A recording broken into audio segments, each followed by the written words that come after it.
On February 25, 1957, a man chasing a rabbit through the woods of Fox Chase, Philadelphia, found a cardboard box.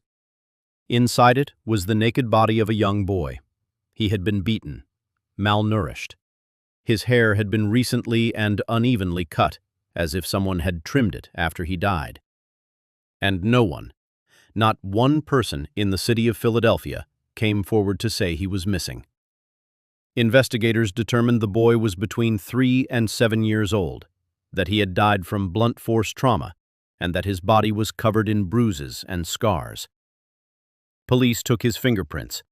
They circulated flyers with his photograph to 20,000 homes. Nothing came back. No missing persons report. No grieving family. Just a child the city would come to call America's unknown child. For decades, that's all he had. A nickname instead of a name. The early investigation followed every lead the era's forensics could offer. Detectives traced the bassinet-style box back to a store. They interviewed foster families, orphanages, even circus workers, on a rumor the boy might have belonged to a traveling show. Psychics were consulted. Nothing held. By the 1990s, the case had gone cold in every sense, except for one detail that never stopped bothering investigators. The boy had been found dead, naked and severely beaten in a cardboard box on the side of Susquehanna Road. And in nearly 40 years, not a single solid identification had emerged. A child had died, and it was as if the world had no record he'd ever lived. Then came DNA.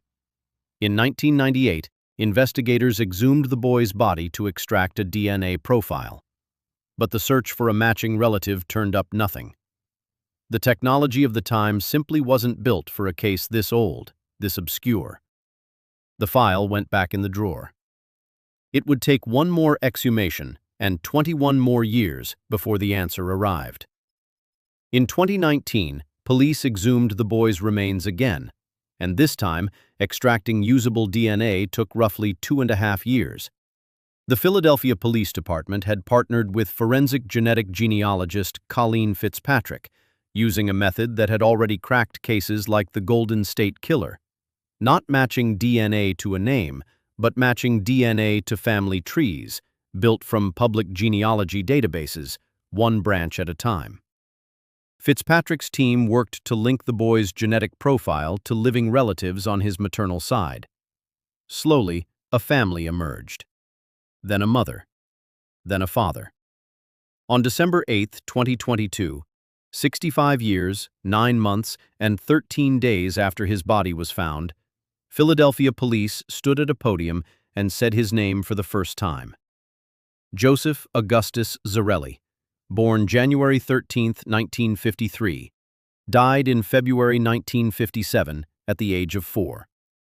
He had never been issued a Social Security number. No missing persons report had ever been filed for him, not once in his entire short life. His family had lived in West Philadelphia, near 61st and Market, and both of his parents, police confirmed, were already dead. For the first time in 6.5 decades, the boy in the box had an identity. What he still didn't have was justice. Police said they had only suspicions about who was responsible for Joseph's death, suspicions they would not disclose because the case remains an active homicide investigation.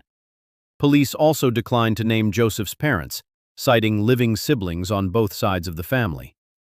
So the deepest question the case ever raised, not who he was, but who did this to him, and why no one ever reported him missing, remains unanswered. His grave, at Ivy Hill Cemetery in Philadelphia, still bears the words carved into it decades ago: America's unknown child. Only now, beneath that inscription, there's finally a name. A boy was found.